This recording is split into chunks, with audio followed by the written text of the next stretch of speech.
না, আজ কোনো গল্প নয়, আজ দুটো রেসিপি তোমাদের সঙ্গে শেয়ার করব, যেটা কিনা খুব চটজলদি হয়ে যায়। আমার যে বোনেরা ফেসবুকে কাজ করে এবং সংসার সামলায়, তার সঙ্গে বাচ্চা সামলায়, আবার কেউ কেউ চাকরিও করে, তাদের জন্য আমার এই রেসিপিটা। একটা চিকেনের রেসিপি, একটা কাতলা মাছের রেসিপি, যেগুলো কিনা তাদের খুব উপকারে আসবে।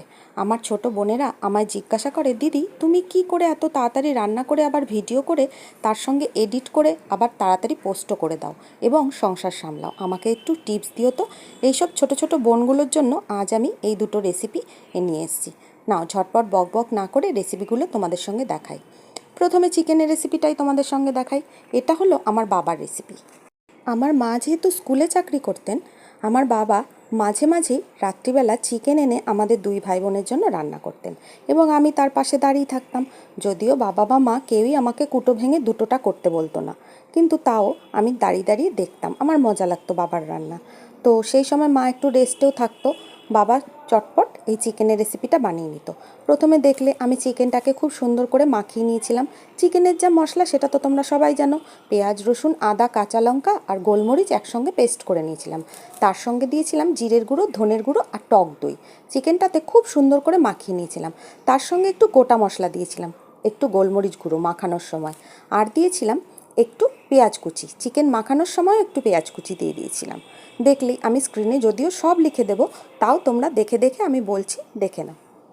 তারপর তেলের ওপর পেঁয়াজগুলোকে ভেজে গোটা গরম মশলা ফোড়ন দিয়ে মাখানো চিকেনগুলোকে আমি দিয়ে দিয়েছিলাম।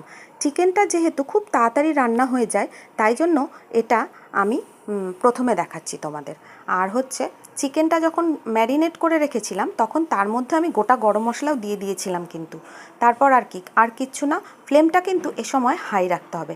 কিছুক্ষণ হাই ফ্লেমে মশলাগুলোকে খুব সুন্দর করে মাখিয়ে দিয়েছিলাম। তারপর দিয়েছিলাম একটু গোটা গরম মশলা আর ঘি। তারপর আর কোনো কাজ নেই, ঢাকা চাপা দিয়ে মিডিয়াম ফ্লেমে 10 মিনিট রেখে দিলে রেডি আমার চিকেন। বাবার রেসিপিটা আজ তোমাদের সঙ্গে শেয়ার করতে পেরে খুব ভালো লাগলো। লাস্টে একটু গোলমরিচ গুঁড়ো দিতে ভুলো না কিন্তু, ঘিয়ের পর। এটাতে চিকেনের টেস্টটা বেশ বাড়ে। এই দেখো, লাল লাল কি সুন্দর চিকেন হয়ে গেল। এবার বুঝলে তো আমার ছোট ছোট বোনেরা কেমন আমি তাড়াতাড়ি করে ফেলি।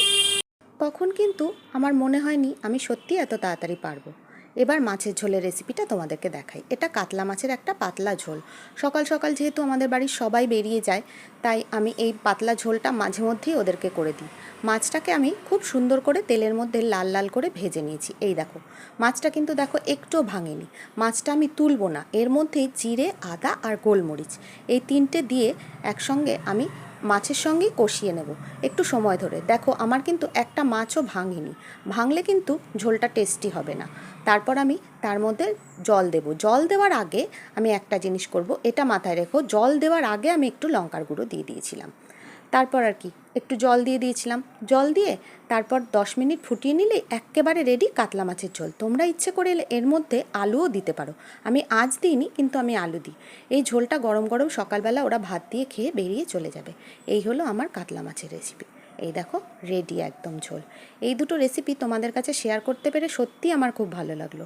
এই দুটো রেসিপি কেমন লাগলো আমাকে কিন্তু কমেন্টে জানিয়ে যেও, তার কারণ আমি এটা একদম তোমাদের জন্যই দিয়েছি। সত্যি ফেসবুকে কাজ করে বাচ্চা সামলে আবার চাকরি করাটা অনেকটা টাফ হয়ে যায়। এখন অনেকেই হয়তো জিজ্ঞাসা করবে, ফেসবুকের কাজটা কী, যেটা আমাকে সবাই জিজ্ঞাসা করে থাকে। তাদের জন্য আলাদা করে আমি আর কিছু বললাম না। আর তোমরা এই রেসিপিটা কেমন লাগলো আমাকে অবশ্যই জানিও। ঝটপট রান্না করে আমি চলে গিয়েছিলাম একটু ব্যাংকে, সেখানে একটু কাজ ছিল, সেখানে কাজ করে আবার বাড়ি ফিরে এসেছি। ভিডিওটা কেমন লাগলো তোমরা অবশ্যই জানিও কিন্তু। টাটা। ধন্যবাদ সবাইকে আমার ভিডিওটা এতক্ষণ ধরে দেখার জন্য।